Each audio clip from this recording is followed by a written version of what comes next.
Mrembo aliyesimama, sehemu ya kwanza.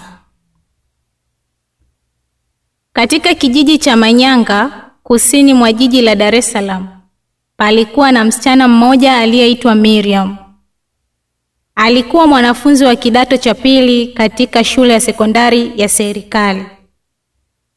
Macho yake yalibeba ndoto kubwa kuliko mazingira aliyozaliwa ndani yake. Lakini kila ndoto aliyoibeba ilikuwa na mzigo wa maumivu na mapambano. Miriam aliishi na shangazi yake Bi Mwatatu, mama mkali na mwenye lugha chafu, aliyemlea kwa mikono ya ukatili. Kila siku kabla ya jua kuchomoza, Miriam aliamka saa 10 alfajiri, kupika uji, kufua nguo na kusafisha nyumba nzima kabla ya kuelekea shuleni kwa miguu, umbali wa zaidi ya kilomita 5.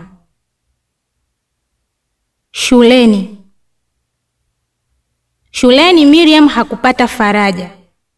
Moja ya changamoto kubwa ilikuwa mwalimu Bosco, mwalimu wa somo la Kiswahili, aliyekuwa maarufu kwa kutongoza wanafunzi wa kike. Mwalimu huyo alianza kumfuatilia Miriam, akimwambia maneno ya mshawasha kila mara walipokutana. Miriam, wewe ni mrembo kuliko wote hapa shuleni. Kwa nini unajificha nyuma ya madaftari na masomo? Mwalimu anaweza kukupa maisha mazuri kuliko hayo matatizo yako. Lakini Miriam hakuwa mwepesi wa kushawishika. Alijibu kwa staha, samahani mwalimu, nataka kusoma, sihitaji maisha ya haraka. Mr. Bosco alikereka, akaanza kumwandama kwa mitihani migumu, akimtolea maneno ya kejeli darasani. Nje ya shule kulikuwa na kijana wa bodaboda aliyeitwa Chidi. Kila siku alipomkuta Miriam njiani, alimsimamisha kwa nguvu. Mrembo wa power bank, leo nakusafirisha bure hadi kwenu. Miriam alimjibu kwa upole, asante, natembea kwa miguu kwa sababu ninajiamini, sina haja ya kudhalilika. Chidi alipandwa na hasira. Hawa ndio wasichana wanaojifanya watakatifu, lakini wanapigwa chini kwa siri. Ukweli ni kwamba Miriam alikuwa tofauti. Mvua ikinyesha, mvua kwake haikuwa sababu ya kuteleza, bali kuoga machozi ya kimya. Marafiki zake wote walimshangaa, lakini mmoja alijitokeza kuwa wa karibu zaidi, Vanessa. Mrembo wa darasa, anayependwa na walimu, madereva na hata baadhi ya wafanyabiashara wa mtaa. Vanessa alipendeza kila siku. Alikuwa na simu mpya, viatu vya kisasa na hela ya chipsi kila muda wa mapumziko. Sister, maisha si kusoma tu. Angalia mimi, nina kila kitu unachotamani. Simu, pesa, uhuru, watu wananikimu bila hata kushughulika, alisema Vanessa siku moja wakitoka shuleni. Miriam alimtazama kwa macho yenye huzuni. Vanessa, sikatai raha ya maisha, lakini najua mwisho wa njia za haraka si kila mtu anapenda kuiona. Vanessa alicheka. Wewe endelea tu kuosha vyombo na kula ugali wa jana. Mimi nitaendelea na maisha ya kisasa. Usiku uliingia. Miriam alikuwa chumbani, dirisha likivuja mvua, taa ya kibatari ikimulika karatasi ya mitihani yake. Kwa sauti ya chini alijisemea, Mungu, nisikie, nisaidie kushinda majaribu haya. Nataka kuwa mtu, si mwili tu. Mrembo aliyesimama, sehemu ya pili. Vishawishi, machozi na aibu. Jua lilikuwa linaelekea magharibi wakati Vanessa alipoingia darasani, akiwa amevaa gauni jeupe lenye mng'ao wa dhahabu na viatu vya kisasa vilivyovutia macho ya kila mwanafunzi. Alimkuta Miriam akiwa kimya, kichwa kimeegemea kwenye daftari lake, macho yake yamejaa uchovu wa maisha na ndoto. Vanessa alimsogelea kwa tabasamu la kujiamini. Leo jioni kuna pati ya nguvu pale Mikocheni. Jamaa mwenye hela kaweka chakula, music, kila kitu. Na usijali kuhusu nguo, mimi nitakupa za kwangu. Unatakiwa kwenda tu. Miriam alimwangalia, moyo wake ukipiga kwa mashaka. Sina haja ya kwenda kwenye pati ya watu nisiowajua. Vanessa alicheka kwa dharau. Ndio maana maisha yako hayaendi popote. Unajifunga mwenyewe. Siku moja utanitafuta kwenye mabaki ya maisha yako. Baada ya msukumo wa maneno ya Vanessa na kwa hamu ya kutaka kupumzika kidogo na huzuni za maisha yake, Miriam alikubali kwa shingo upande. Jioni ile, kwa mara ya kwanza, alivaa mavazi ya kileo, akapaka rangi usoni na kuingia gari la Vanessa kuelekea kwenye sherehe. Walipofika, nyumba ilikuwa ya kifahari. Kelele za music zilitoka ndani kama jumba la starehe. Wanaume waliovaa suti na wanawake waliopendeza walikuwa wakinywa na kucheka. Miriam alijihisi kama mtu wa dunia nyingine. Lakini ndani ya dakika 20 alianza kuona dalili zisizo za kawaida. Mmoja wa wanaume alimsogelea na kumwambia, "Karibu mrembo, nilisikia Vanessa kaja na zawadi leo. Umetulia sana, ndio maana nimekupenda." Miriam alishtuka, alimtizama Vanessa aliyekuwa pembeni akiwa na glasi mkononi, akitabasamu kana kwamba kila kitu kiko sawa. "Miriam, tulia tu. Hawa watu ni wa maana. Ukijipendekeza vizuri, unaweza kutoka," alisema Vanessa kwa sauti ya chini. Lakini kabla mambo hayajazidi, Miriam alikimbia nje ya nyumba ile. Akilia na kuhema, alitembea umbali wa kilomita kadhaa kwa miguu. Usiku ule hadi kwao. Akiwa njiani, vijana waliokuwa kwenye kona za mtaa walimcheka kwa mavazi aliyovaa, wakimpiga picha na kupiga kelele. "Tazama, mshamba wa shule kajifanya mrembo wa mjini." Asubuhi yake, picha zilikuwa zimesambaa kwenye WhatsApp na wanafunzi na hata baadhi ya walimu. Mr. Bosco alimuita ofisini. "Wewe sio msafi kama unavyodai. Ulitaka kujificha nyuma ya madaftari, lakini sasa umeshikwa.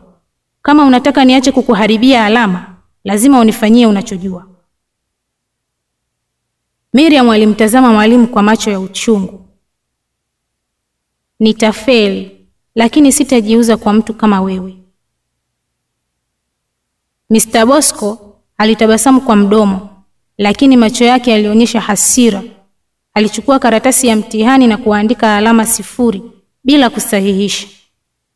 Alimtupia karatasi hiyo na kusema, "Karibu kwenye maisha ya wasiowasiliana na mafanikio."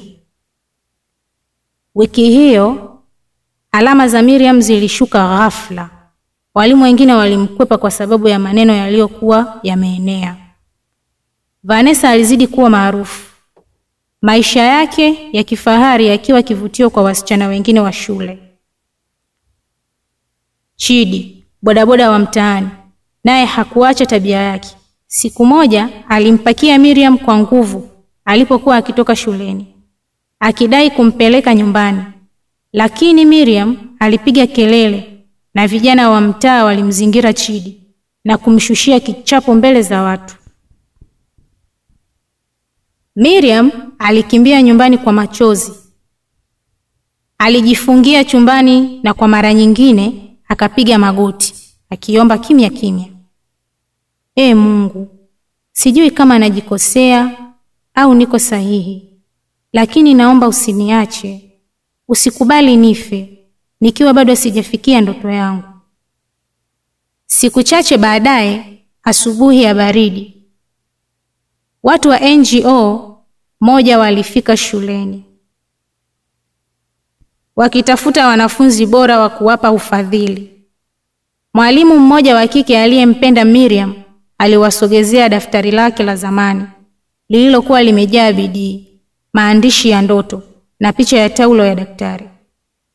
Baada ya kikao kifupi, walimtaka Miriam na ndipo maisha yake yakaanza kubadilika kidogo kidogo sana. Mrembo aliyesimama, sehemu ya 3.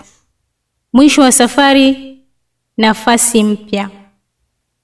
Miaka 2 imepita tangu Miriam alipohama shule ya mtaa na kujiunga na shule ya kimataifa iliyoko nje ya mji. Maisha yalikuwa magumu mwanzoni. Mazingira mapya, watu wapya, lugha tofauti, lakini moyo wake ulizidi kuwa na nguvu ya kupambana. Usiku mmoja, akiwa darasani pekee wakati wengine walilala, alijiandikia ujumbe kwenye ukuta wa daftari lake: nitafanikiwa, nitakuwa daktari, nitakuwa sauti ya wasio na sauti. Wakati Miriam anaendelea na safari yake ya mafanikio, rafiki yake wa zamani Vanessa alikuwa akizama zaidi kwenye maisha ya tamaa. Kila picha aliyoposti kwenye mitandao ya kijamii iliyokuwa ni ya chakula cha bei ghali, safari, hoteli, lakini nyuma ya hizo picha kulikuwa na maumivu makali yaliyoyaficha. Vanessa alifukuzwa kwenye nyumba aliyokuwa akiishi baada ya mwanamume aliyemfadhili kumkataa ghafla. Simu yake bei ghali iliuzwa kwa deni. Alianza kuumwa, mwili ukadhoofika, uso wake wa uzuri ukaanza kupotea. Hakukuwa na yeyote wa kumshika mkono. Siku moja alipokata tamaa kabisa, akaamua kwenda hospitali ya serikali akiwa amevaa kofia na miwani ili asitambulike. Alikuwa na pressure, maambukizi na dalili za ugonjwa mkubwa. Kwa bahati au kwa kudura za Mungu, daktari aliyekuwa zamu alimtambua. Hakuamini macho yake. "Miriam?" aliuliza kwa mshangao na huruma. Vanessa alipoona uso ule ule aliyowahi kuudharau, akaangua kilio kikubwa kwa mara ya kwanza. Akakiri, "Nilikosea, nilikucheka, nilikudharau, nilitamani njia ya mkato, kumbe ilikuwa njia ya maumivu." Miriam alimshika mkono, machozi yakimtoka. "Hakuna aliyekamilika. Nimekuombea kila siku. Mungu bado ana nafasi kwa mtu yoyote mwenye moyo wa kutubu." Vanessa alilazwa, lakini mwili wake ulikuwa dhaifu mno. Usiku mmoja alipokuwa chumba cha wagonjwa mahututi, Miriam alikaa pembeni yake akiwa na Biblia mkononi. Saa 8 usiku, Vanessa alipoteza maisha akiwa amebeba huzuni nyingi, lakini pia akiwa amesamehewa. Miezi kadhaa baadaye, katika ukumbi mkubwa wa chuo kikuu cha udaktari, Miriam alipanda jukwani akiwa amevaa joho jeupe. Alikabidhiwa cheti chake cha udaktari kwa heshima na heshima. Umati ulisimama kwa makofi na machozi. Alipopewa nafasi ya kusema maneno mafupi, alishika kipaza sauti na kusema, "Kuna wasichana mitaani wanaota kama nilivyoota. Wanaishi kwa mateso, huzuni, vishawishi na upweke. Leo hii nimesimama hapa kama ushuhuda kwamba maombi, juhudi na kumwogopa Mungu ni silaha tosha. Tusiwaache waanguke. Wasaidieni, wasikilizeni." Aliendelea kusaidia wasichana wengine kwa kuanzisha taasisi ya kutoa elimu, ushauri na misaada kwa watoto wa mitaani. Mwisho wa simulizi.